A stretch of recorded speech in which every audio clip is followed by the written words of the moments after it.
Hey there, Rockstar. Welcome to String and Story. My name is Holly Ann Knight, and it's my job to guide you to quilt and to live with confidence. Today I'm going to teach you about quarter square triangles.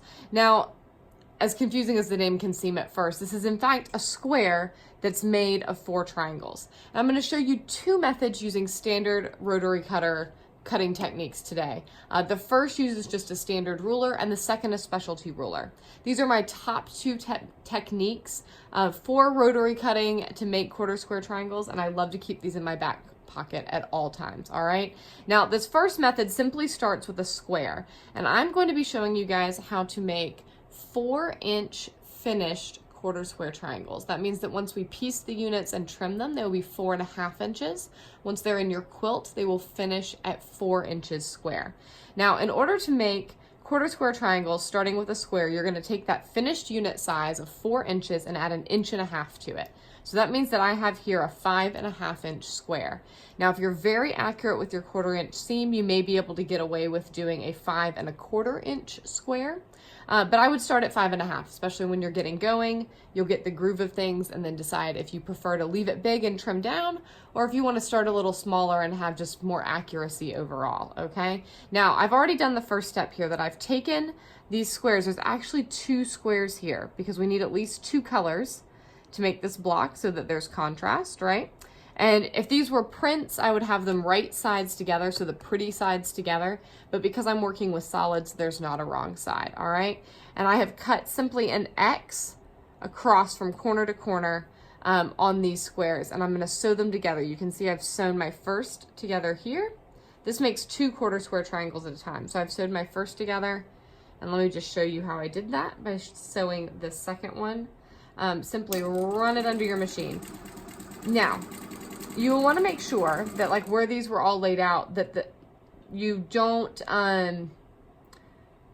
like sew here and like sew a seam on this side and sew a seam on this side. You very quickly run the risk of ending up with quarter square triangles that will not in fact create alternate patterns, okay? So just pay attention to where your seams are going, and so like choosing each of the alternate sides will help a lot with that. And I pluck this off here, and now you can see that I have 2 pairs that you can already see that shape of the quarter square triangle coming together. I'm going to hit these with an iron. I'm going to press towards the blue side, and by pressing to the same color on both of these, my seams will nest when we put this together. So let me hit this with the iron, and I'll show you exactly what I mean.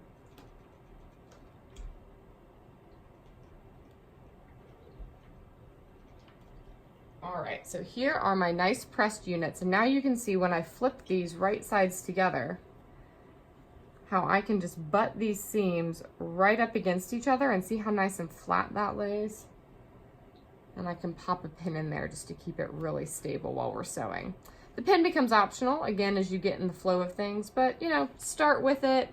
It just helps increase your accuracy when you're getting going, especially if this is a new method to you or if quarter square triangles are a new unit. Now I'm going to pause here for 2 reasons. One, I want to make sure I get the second half lined up nicely. And then I also want to pop that pin out before my needle gets there, okay?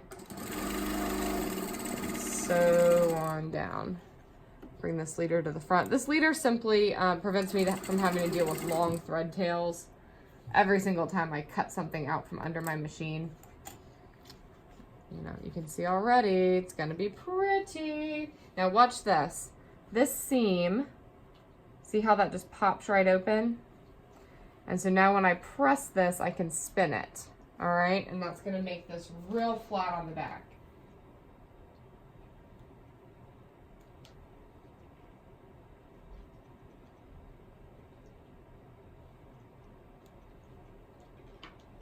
All right, you can see our gorgeous quarter square triangle shape here. Let me clear my cutting mat. And I know it seems like I have a lot of rulers over here tonight, but I decided to go ahead and bring a 4.5 inch ruler over because this is what we're trimming down to.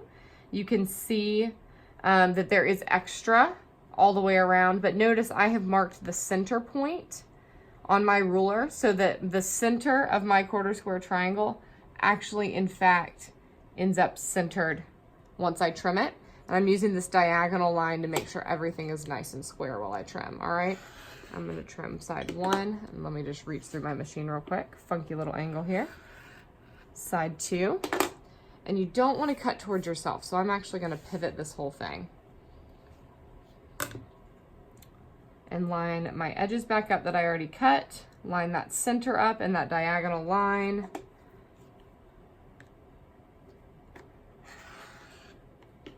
Do the same thing of my funky little angle here.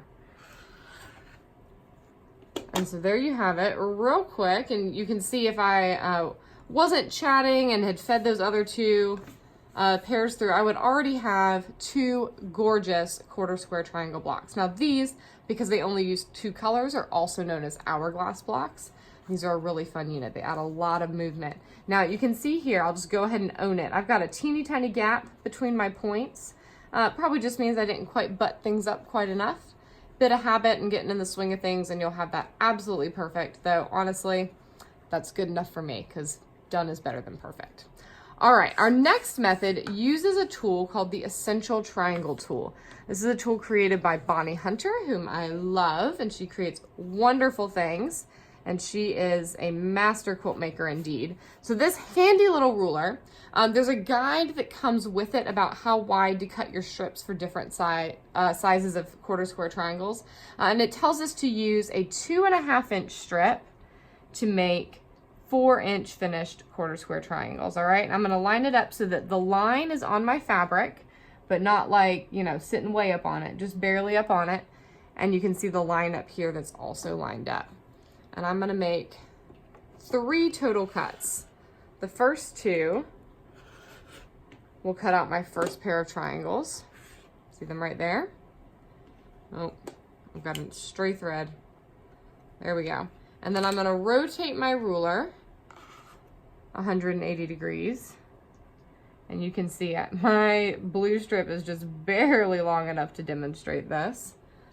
And I'm gonna be very careful doing this because this is not an ideal cutting angle at all, especially with where my arm is.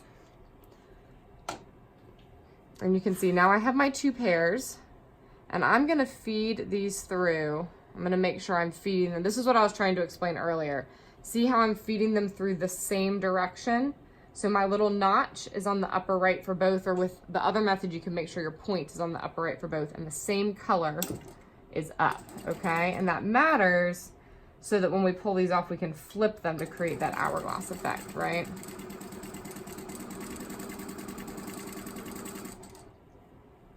Feed them right through.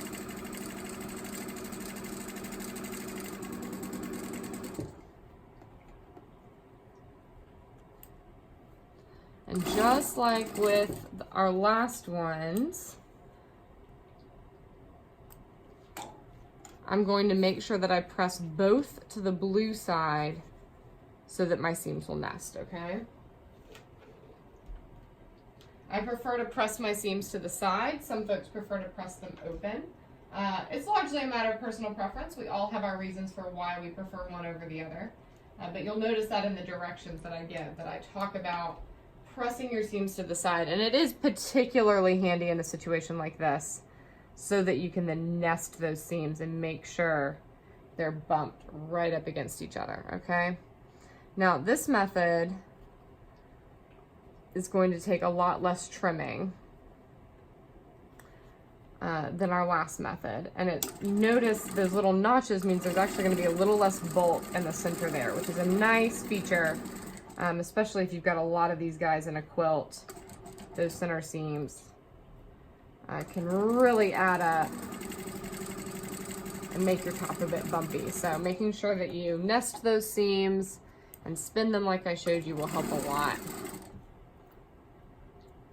Now, the big thing here is, you know, people talk about quarter square triangles. There's a couple of things that you want to keep in mind, okay? Ooh, that's going to be nice and sharp in the center. One, those center points, keeping them nice and sharp. That's just a matter of carefully nesting those seams, taking the time to either make sure that they stay nice and butted up against each other, or dropping a pin in there if you're unsure. The other thing you want to be careful of is these triangles that we've cut here.